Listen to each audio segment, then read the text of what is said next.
Welcome, friends, to another edition of Economic Update, a weekly program devoted to the economic dimensions of our lives: jobs, incomes, debts, all of that. I'm your host, Richard Wolff, and today I want to begin by dividing our program into two major discussions. The first part will be the condition of the U.S. economy at the end of this summer, 2019. And the second topic will be the market, this institution that gets such a remarkable play in our culture and our society, but that deserves the kind of critique I hope to offer in the second part of today's program. So let's begin with the U.S. economy. Every day we hear from the Trump administration, from Republican leaders, and unfortunately from quite a few others, that our economy is quote-unquote great or, quote, in great shape. It isn't. But let's explore why it's even possible to say such a thing. The answer, and it's a very simple answer, is that the unemployment rate is low. That's correct. It's about 3 to 4% these days, and that is historically a low number. And without going into the problems with that number, which I've talked about on other programs, let's assume that it's a reasonable, good statistic about the economy.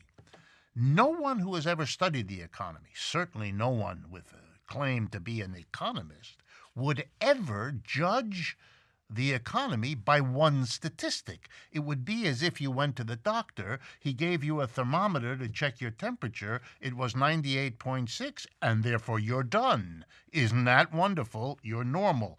That would be a doctor you should never visit again. Why?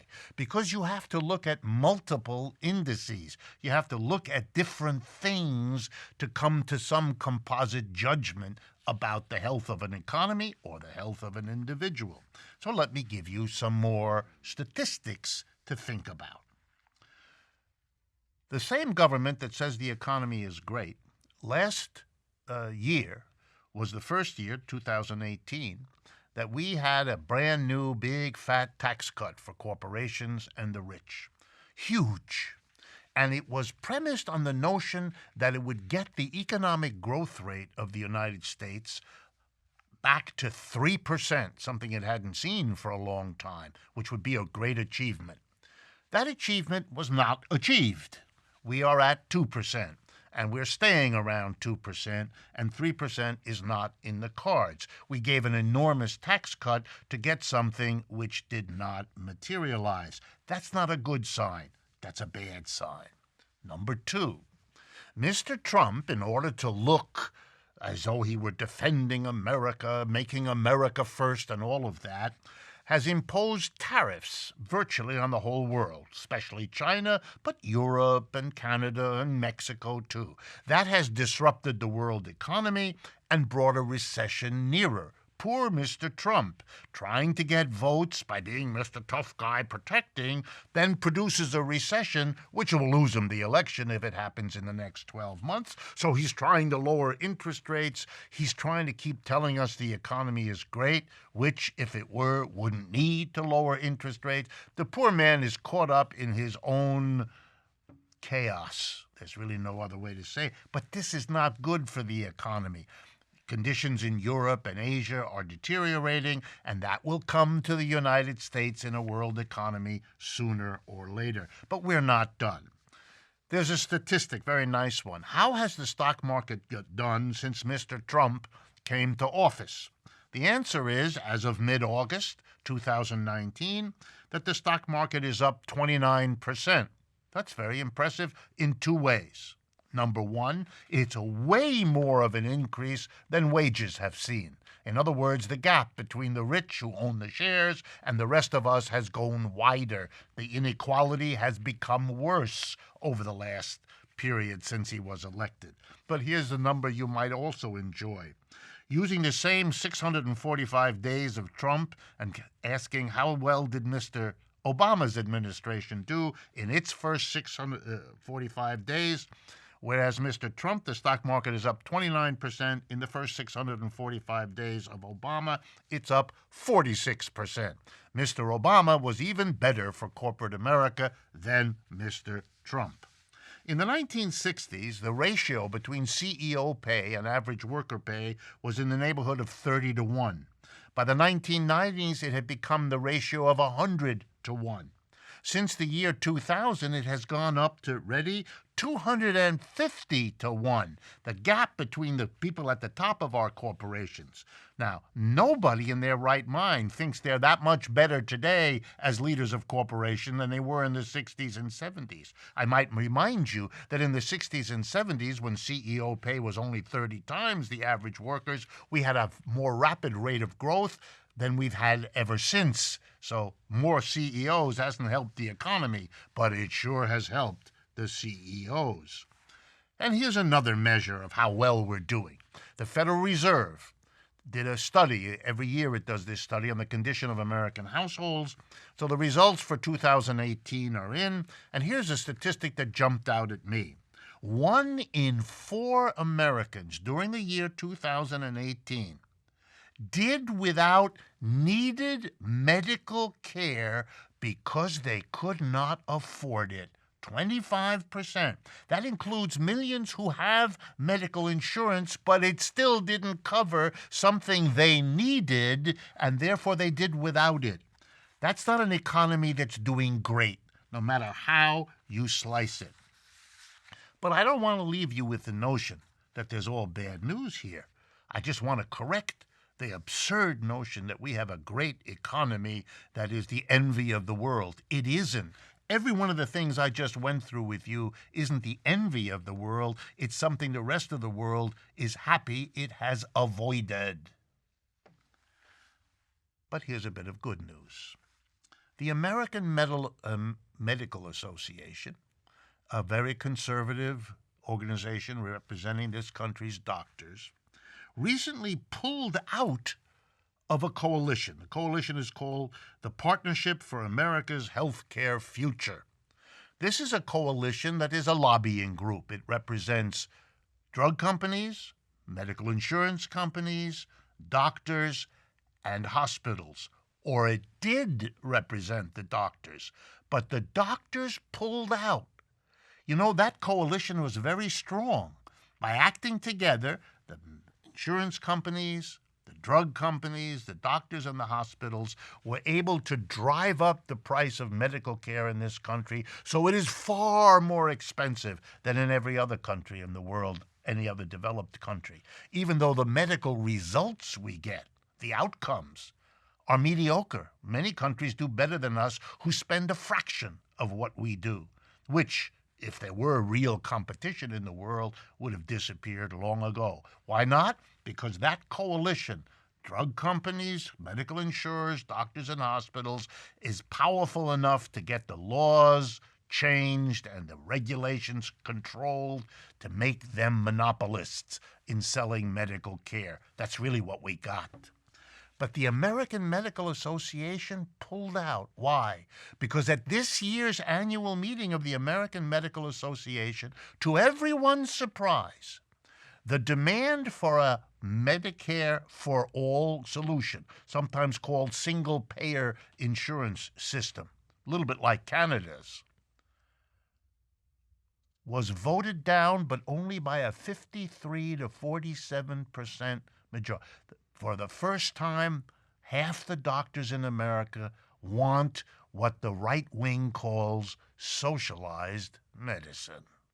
And the AMA, recognizing which way the wind is blowing, pulled out of the coalition because they're going to support, or at least be neutral, in this struggle to get Medicare for all, a proper medical insurance for every American citizen, the way the French or the Swedish or the British or the Italians have had for decades.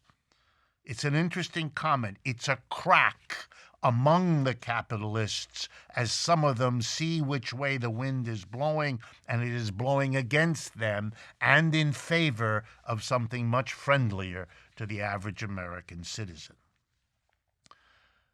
We've come to the end of the first part of this program. Please remember to subscribe to our YouTube channel. It's an important support for everything that we do. make use of our websites, democracyatwork.info or rdwolff with 2fs.com. You can communicate with us directly through those websites, or you can follow us on Facebook, Twitter, and Instagram. And finally, a special thanks to the Patreon community. To support us at patreon.com, Democracy at Work. This is an important encouragement as well as support, and we thank you for it. Stay with us. We'll be right back.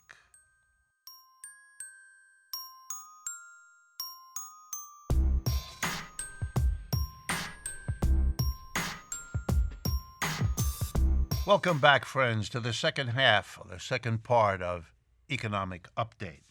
I want to spend this part talking about an institution that gets an extraordinary amount of praise, adulation, a kind of fawning, almost fetishistic notion of it being some kind of superb institution. I'm referring to the market. I want to talk to you about the market, not because there aren't some things about it that are useful and helpful, but because there are lots of other things that are terrible. And those have to be part of the equation if you're going to come to any kind of reasonable judgment about this particular human institution, the way you would look at a balanced assessment of any other human institution. So let's begin. Some people seem to use the word capitalism and the word market or free market as synonymous. This is a mistake. It's not a question of interpretation. That's just wrong, and let me explain.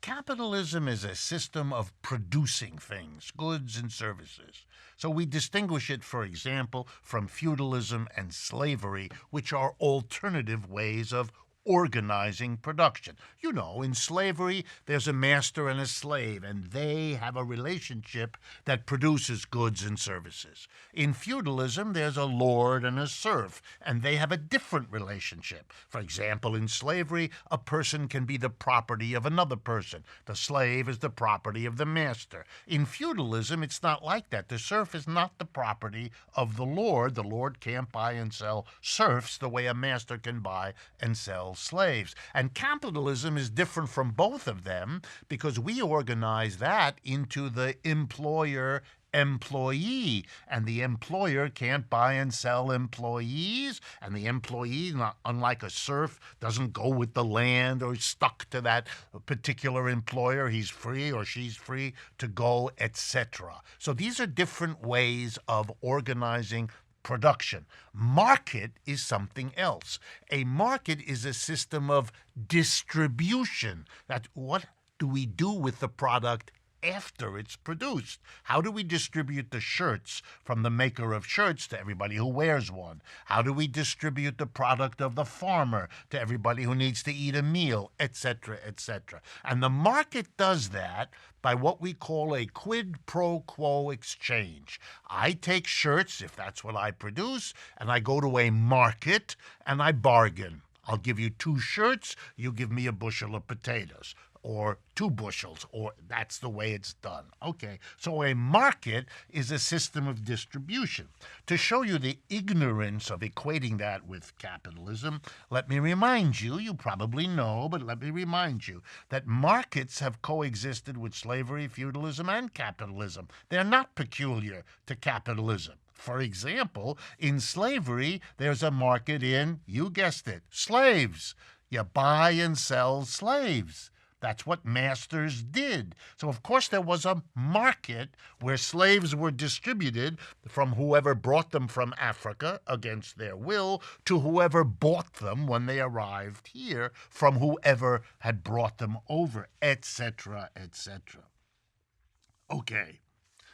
Here's another way that markets are not the same as capitalism. In every socialist country that we've had so far, Russia, China, Eastern Europe, Cuba, Vietnam, whichever one you want to pick, there were, throughout their history, markets. Lots of stuff was distributed by means of market exchanges. If you study any of those economies, the notion that actually existing socialism was not market is just ignorance. It comes out of a Cold War kind of crazy exaggeration that needed to make complete opposites of whoever it is we didn't like at the given moment. It was not a reasoned thing. Lastly, the people who talk about markets like to often use the word free.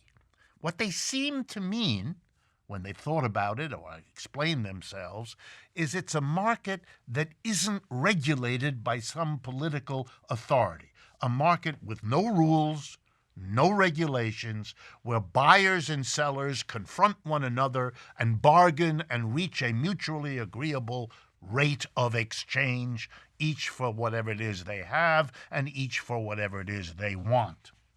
I get that idea, but here I'm going to be an economic historian, something I have taught all my adult life as a professor in the United States and something I share with other professors of economic history. The free market that I just described has never existed. It is a figment of the imagination of people. It is also a wildly utopian image. We don't have that. Every market that I have ever studied, whether it's ancient Greece right up to the present, is full of regulations. The notion that we can have a market without regulations is refuted by the fact that every time a market has been created as the way to distribute goods, it has immediately had so many bad effects that regulations had to be brought in to counter them. For example, and it's really important to understand this, in a free market, wages can be very low. Capitalist pays as little as he can get away with, and if they're desperate people who need to survive, they will work for next to nothing. This creates a vast population of very poor people, often in capitalism. And guess what? We bring in a regulation. It's called a minimum wage, so you can't do that.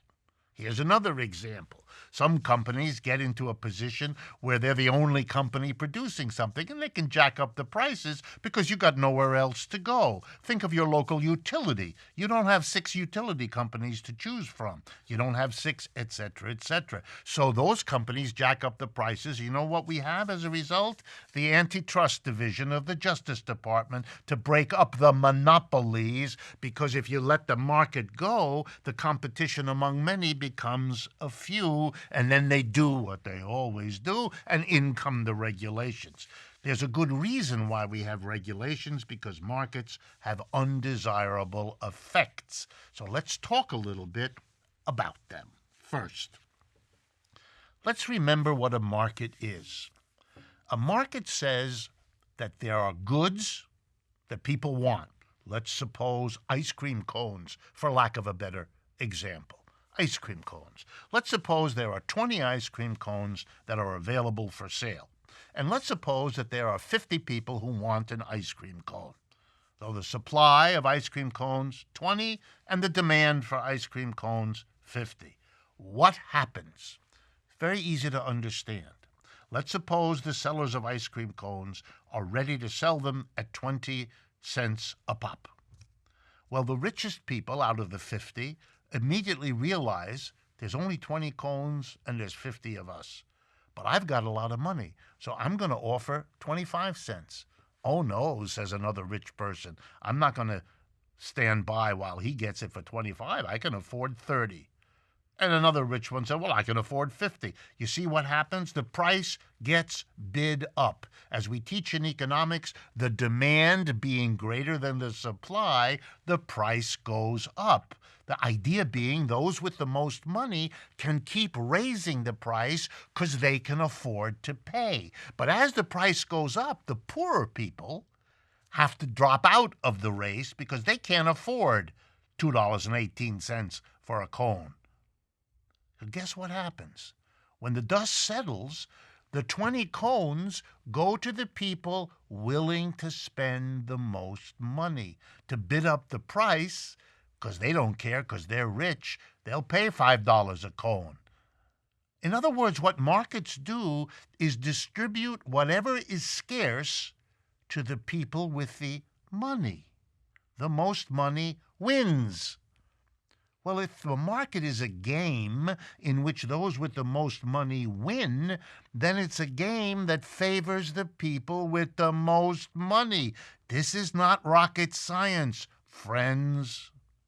The market is a system that favors the rich, which is why the rich love markets. What would be an alternative to the market? Well, here's one. We would distribute whatever's scarce according to some other rule.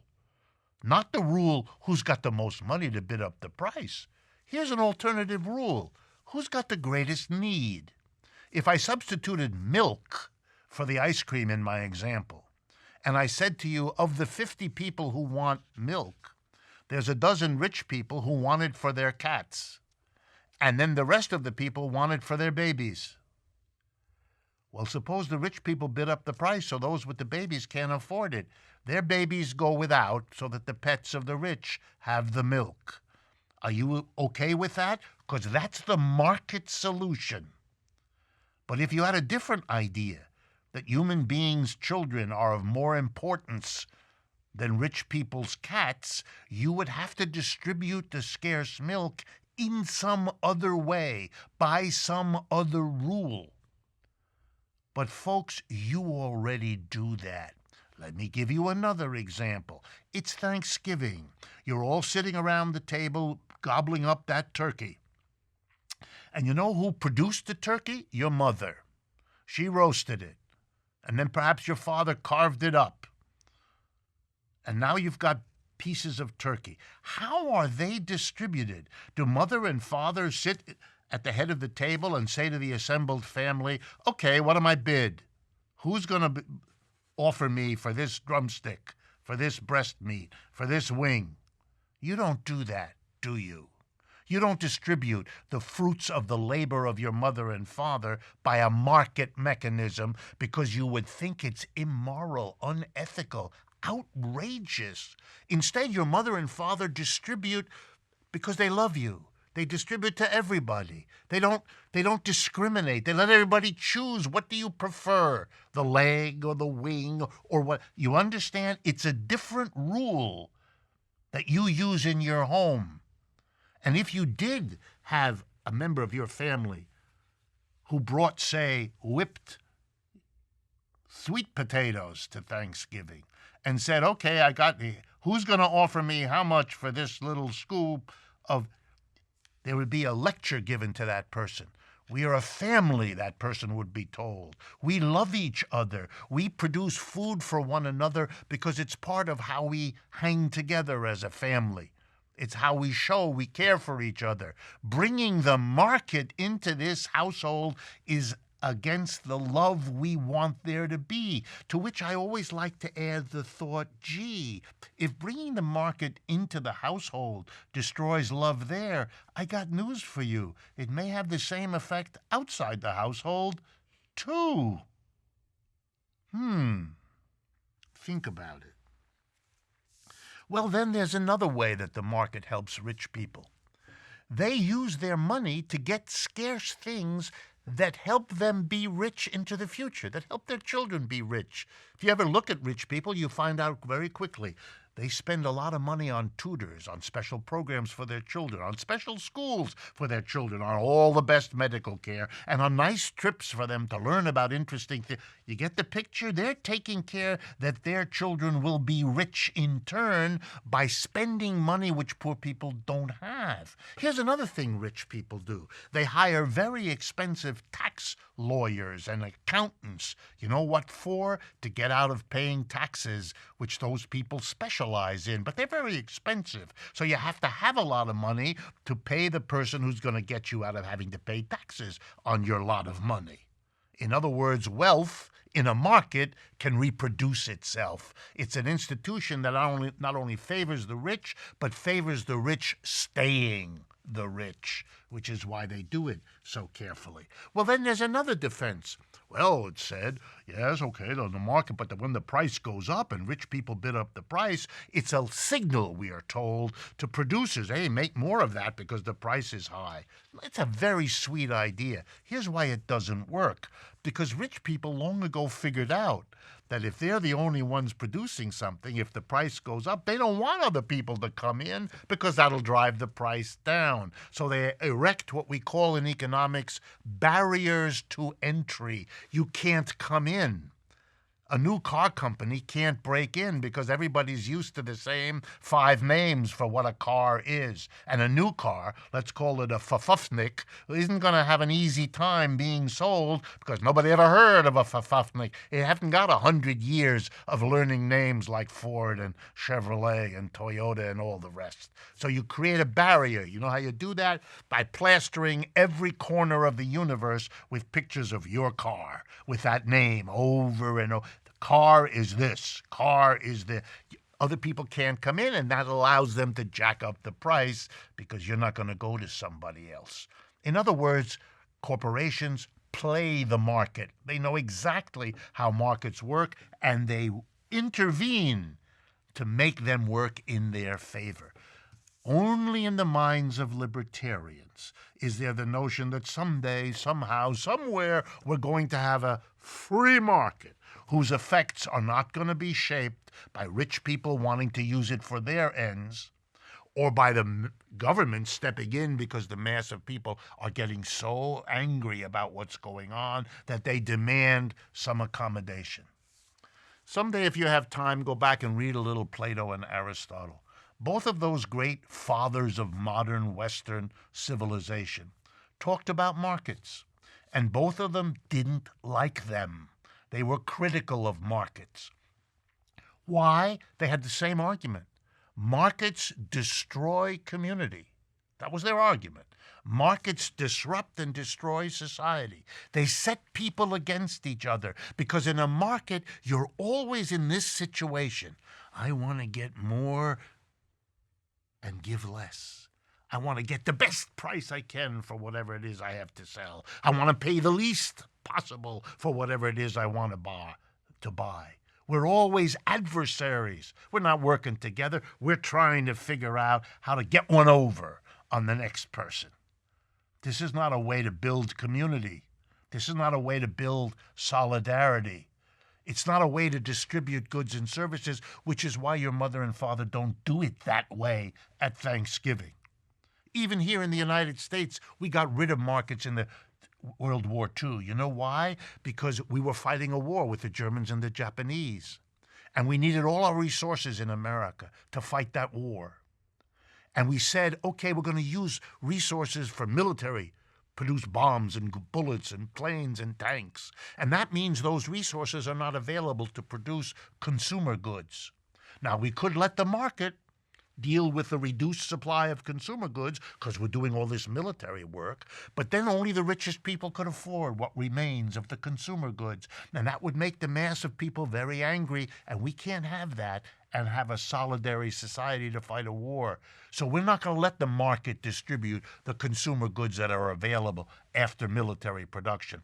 We had a ration system. The government issued little cards and distributed them here in America for years. And you had to have a ration card to buy milk or sugar or gasoline for your car and many other things. We didn't let the market distribute because it is socially divisive. And you know how the United States government distributed ration cards? To each according to their need. If you had a lot of kids, you got more ration for milk. If you didn't, you got less. They used a different non-market rule to distribute. Markets have bad effects. They always have. They're dangerous for society, and their negative dimensions deserve the kind of analysis that conservatives want to keep from us for reasons that should make you deeply suspicious. I hope this critique of markets has been interesting. Thank you for being part of this program, and I look forward to speaking with you again next week.